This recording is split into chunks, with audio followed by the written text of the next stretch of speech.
तुम्हारी कोशिशें नाकाम हो सकती हैं, लेकिन अल्लाह पाक की ताकतें नहीं।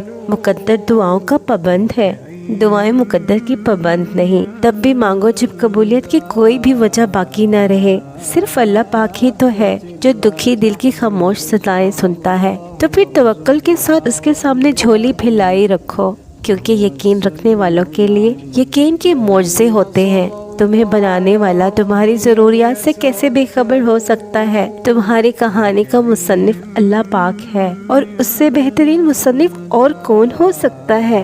और याद रखो कि ईमान वाले सबसे ज्यादा आजमाए जाते हैं। उन दुआओं का भी कबूल होना देखोगे जिन्हें तुम भुला चुके हो।